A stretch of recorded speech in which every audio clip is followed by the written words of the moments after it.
Hello, everyone. Thanks so much for coming in. Today's session is on helping future ready educators who are forward-looking, who wants to grow their business, not necessarily to have more cash, but to increase their impact as well as helping more students. So today we have the privilege of having a good friend. Hello, Sherina. Hi. So you can see that there are 3 words above her head. Chinese is easy. And the reason why we got her today is not to help you with Chinese, but really to hear from her how she structure her payment terms to help educators. And I think it's a timely topic now because as we enter Q4 or quarter 4, many educators will have graduating classes. December, sometimes students don't come for classes because they are going on a tour. I'm not saying that revenue is not important, but educators themselves also have families, also have kids. I heard from my educator, John, it's okay that I don't eat, but my children must, so I must still have money coming in. So I'll pass the session and then you can take over. Thank you so much. I think before I start, I'll just share a little bit how I started. Generally, also started with monthly payment, but I see that as a problem because when I collect monthly, that is when the parents might attend 3 or maybe to 4 sessions. And then there might be cancellation, there might be makeup, which I can't make up and things like that. So things very messy for myself. So imagine you have 50 or 60, 80 students, right? And it's by month, it's a drag. So that is when I started to collect by term every 3 months. And then gradually after that, I just do it by year. And that is when things become very easy. I just have to bill one time and then one shot done. So what we want to tackle today is before we even talk about the monthly or termly or yearly, is that your confidence level on how you can talk to the parents so that they understand where you're coming from and then what value you can give. It's not just for the parents to agree to pay you termly or even yearly, but also you yourself, the confidence level, the message that you bring across, that will be essential for you to start talking about it. So some questions that you want to ask yourself might be, how would you actually talk to parents if you're thinking about collecting termly for a start, and then gradually by yearly? Then parents will ask, why do you want to collect by term? Yes, you can actually do such comparison, which is what I did also. There's a slight discount compared from termly to yearly, but that wasn't the main focus. We always bring the parents back. Your focus is not on the money transaction that we have here, but the value that I can give your child, which is why I can command yearly. Very simple reason, I show them a roadmap. That means I have to do my homework also. I let them know from January until December what I have designed for your child. These are the lessons that the child has to attend, including extra lessons if needed. And this is the whole year plan. That's why I'm collecting yearly. So the parent is not buying per lesson. The parent is actually buying the whole year readiness for exam for the child, which is what they are more interested in. And then after that, April to May and then June holiday, what am I going to do? And then before the examination, what are the extra lessons I intend to have and how I'm going to conduct the lesson. So they are buying a program. And I call it a program, a package program. So you have to think of the language that you're using also. You are not someone that goes in, sit down with the child, teach them something, and then I go back. You know that every lesson that you go in is a pre-planned to move the child towards the success that the child wants and the desired outcome or the potential of the child. So if you're able to show them how you intend to build the milestones that you have, then the parents will be more than willing to pay very easily because of the conviction that you have and you have really showed them the plan ahead. So you have to start thinking, what are the values? What are the checkpoints that you can have with the parents so that they know what you are doing? Then they will not just buy by term or by half a year. They are buying the whole package for the result to work. Yeah, so that's the difference. I think what I got from you is that for the parents to pay up, I think we can also look at how we ourselves pay for probably spa packages for the ladies, as well as manicure. I think if the lady comes and say, hey, I'm going to charge you X dollars for that, right? Without telling you the value or what we will get in the package, probably there'll be more rejection or questions. But when we are able to say that, oh, in this spa package, you buy 10, you get 5 manicure sessions for free, and then you get Louis Vuitton bag. So actually getting the value conveyed across to the client that, oh, actually, when I pay for this, I actually get more than this. So what I'm trying to say here is, if you're paying for 100, right, and you know that you're getting a value of 500, will you be able to see that what you get back is higher than what you pay for? Okay, but the other thing, as you are sharing, right, and I realize there's this form of assertiveness from you. Not sure if you realize. So I realize that when you are sharing about the yearly pricing, it comes with confidence as well. Educators who are in the session right now, take note of not just what Sherina is saying, but also observe her, how she's saying that. And there's confidence that you want to have when you tell your clients. So back to you. Let's say you have got students that's with you, especially the P5s. it's going to be P6 here. What can you do now? You can start thinking, right? What do you intend to do to give them a head start? You can list out the advantage. And then we know that generally, at least for languages, for Chinese, you have to finish 6A and 6B textbook from January to May. And you have very limited time and you have to squeeze everything together. What are you going to do from January to May? And what are you going to tell the parents what you are going to achieve during this period of time? And then June holidays, what revision are you going to have? Because they have gotten their prelim results and you know that there are things that you have to work on.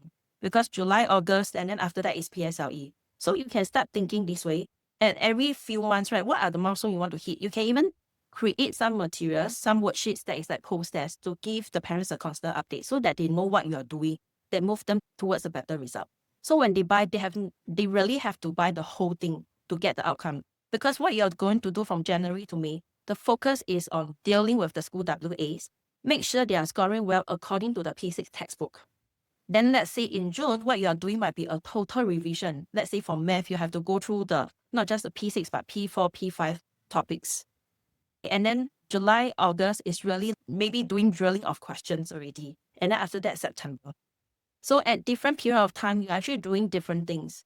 So it flows very nicely for them to see that I need the whole thing. And the best part, because you give them the schedule in advance, you don't have to worry about going overseas on holiday because the dates that you give them is earlier than the NATAS fair.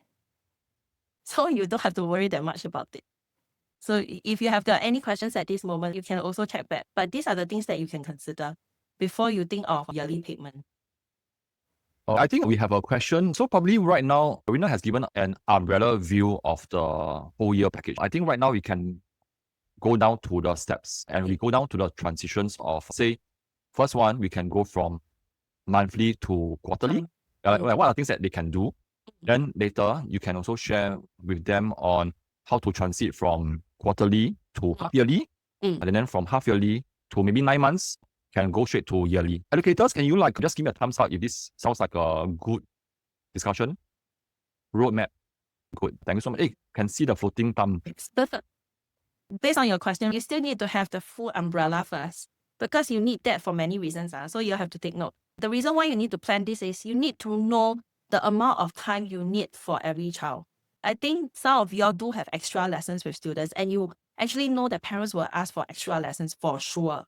In that case, why don't you package it as a whole and have a rough idea of the number of hours you need? Because this will be very useful for you. Useful in what sense? Useful for you to know what is the maximum discount you can give. And then with that, what is the breakdown? So let's say you have generally 100 hours and sometimes as educators, you might be going up to 110 hours and that 10 hours is just longer hours after every lesson that you don't charge at all and you know it. If the child is going to join you January to May or from last year's November to May, what is the cost going to be like? And last year's additional 1 or 2 lessons might be the discount already. So have that idea. Then with that, you can break down further into by term. So you must be very clear what you're doing for the whole year first before you can think about discount amount or how you want to break it by term or by half a year.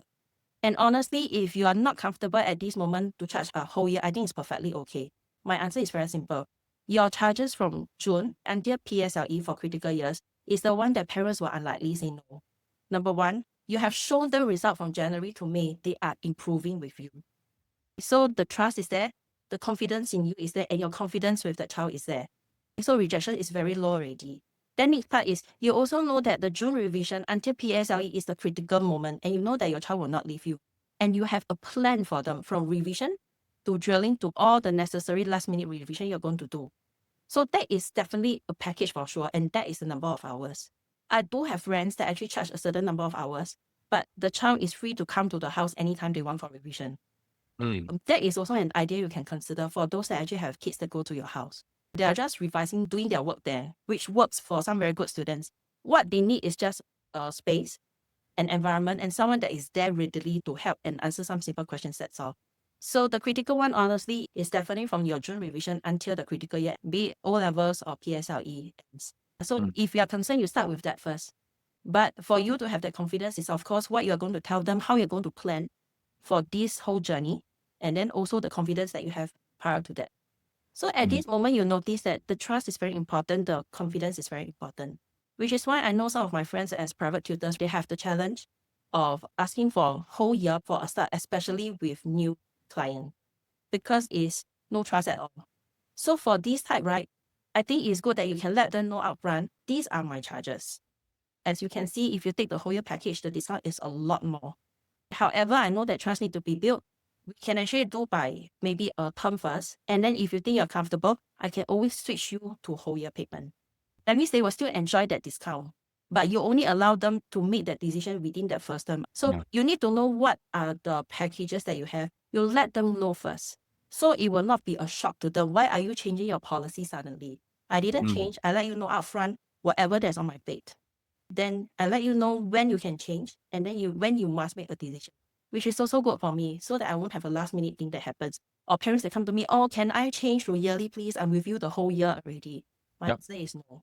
So your T&C needs to be very clear, even if you are a private tutor. You should let the parents know what you do and how you are different from the rest. Educators, can you like type T and C if you have T and C? Just like inside T and C. So what that means is that when parents come to you, even before they sign up or attend your first lesson, they have to go through your T and C, and you do actually go through with them. First, I'm looking at the discount. The price discount is just one of the many things that you can do. Yeah, you can add more resources, add more lessons, whatever you want. And then the other school of thought, which why do we charge longer to keep the students, is because you know that upfront you are already helping the kid, and the parents likes you, and you know that the parents wants to stay with you for long. It's the same as gym packages. Normally they have a discounted package, yeah, because they want to thank you for being with them for a longer time. So same thing you can apply for your business model as well. And the other thing that I want to add in is also what Sherina covered just now is a very important business called pre-framing. Pre-framing means that as a parent, we do not want to be shocked or suddenly it comes and you didn't tell me. It means that when you talk to the client, you also share with the client the entire roadmap and the different choices of payment. And you can also say things like, it must be true that there are some parents who, after staying with you for a long time, and you know that they want to stay with you for a whole year, you want to thank them for their loyalty and commitment for sticking with you. You want to offer a discount package for them. So it's something that you can consider. Back to you. We are talking about roadmap just now. Yes, agree, I like Chinese, science is different, but it still works for friend. What happened is it's still a roadmap. What she is going to cover is there. She will let the parent knows that if there's any WA that happens and it's a very specific topic that is not in the schedule over there, let her know in advance so that she can prepare and tweak if necessary, or additional time or in between lessons to cover the necessary topics. So the parents will understand two things. Number one, this teacher actually knows what she is doing to prepare the child.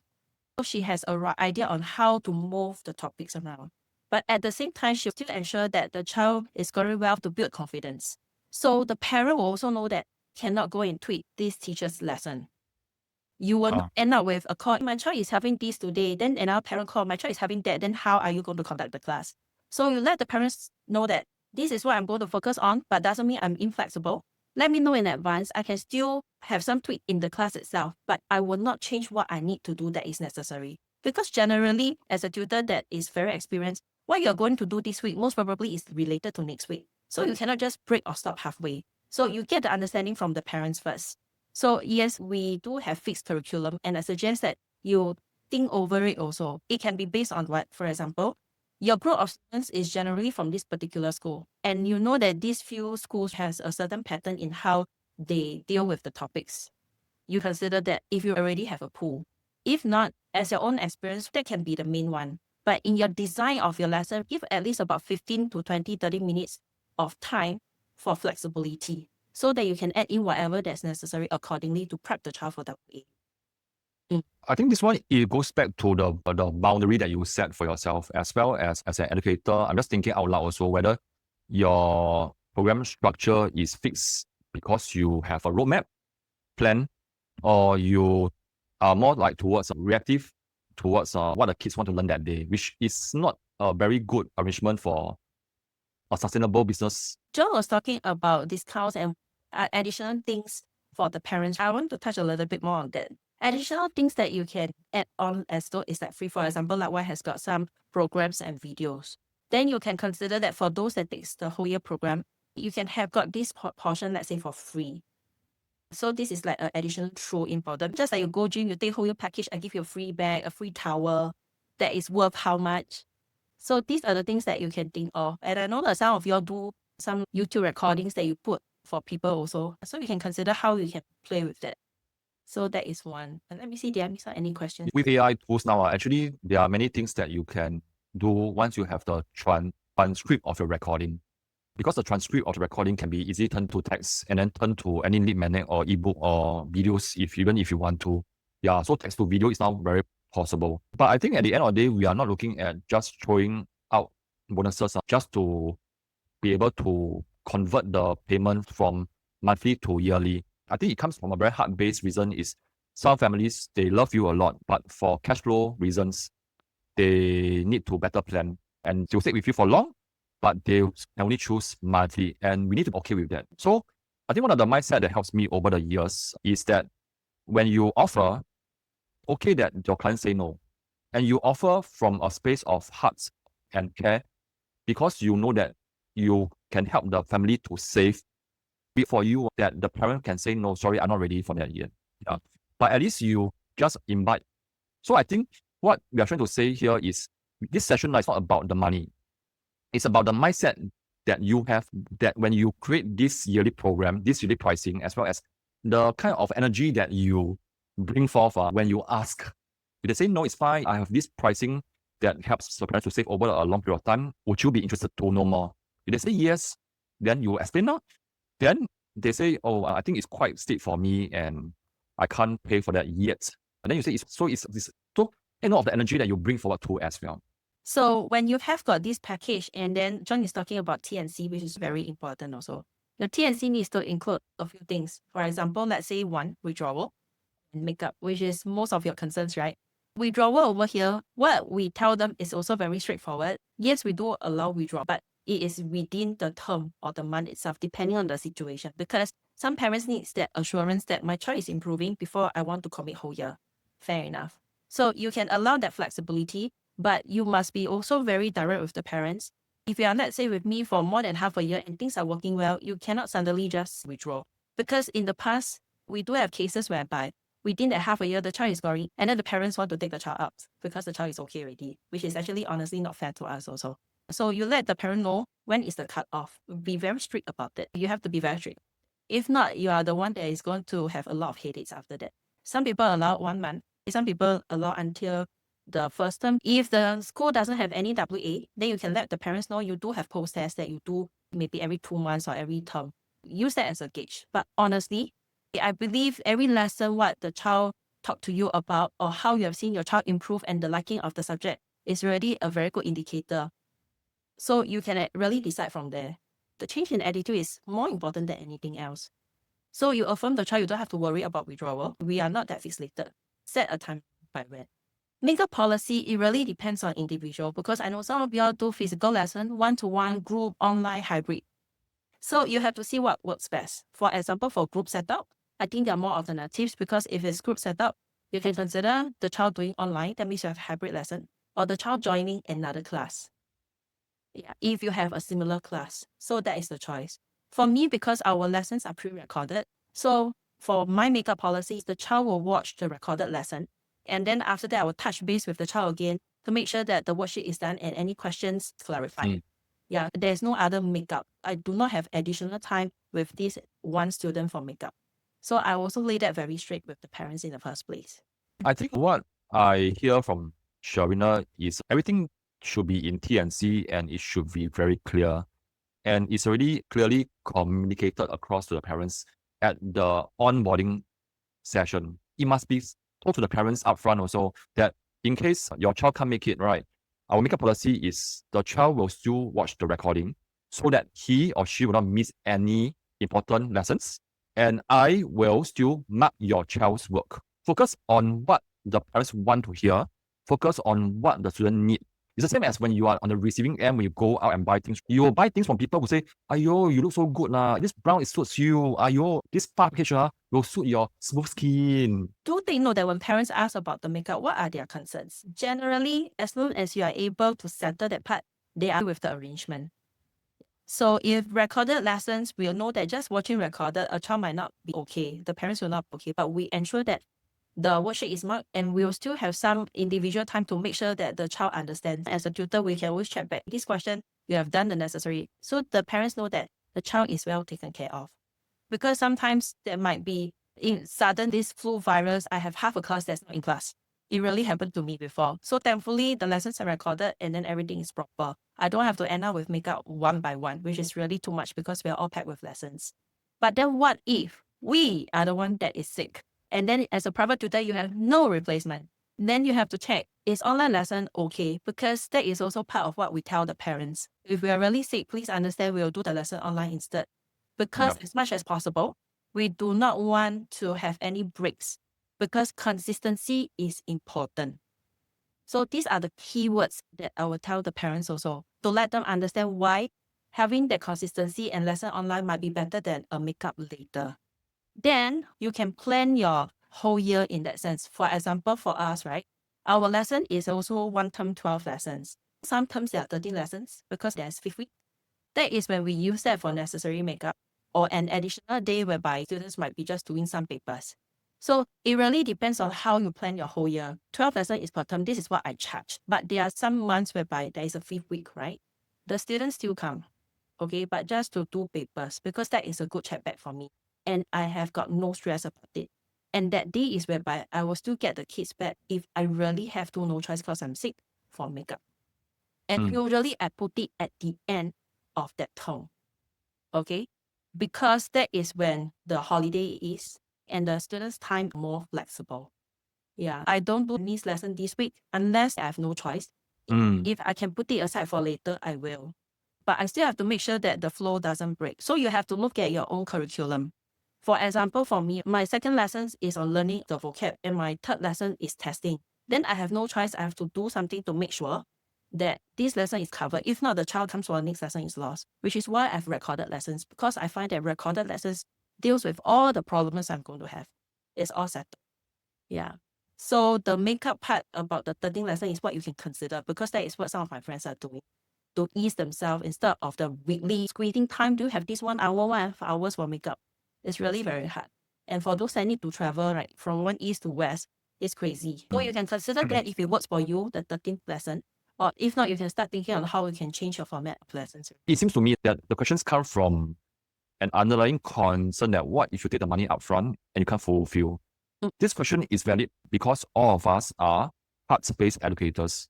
We want to really do our best in a lesson and we want to do our best because we got paid. It becomes an obligation. I think there are different ways to see it. One is if you're really not well, just like what happened to me.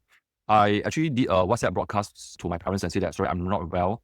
And I feel that I'm very blessed with parents who also care for me in the sense that they know that I care for their children. So far, when I tell them, the reply that came from them is, oh, coach, please rest. But in my mind, it's, oh dear, what about their upcoming WA3?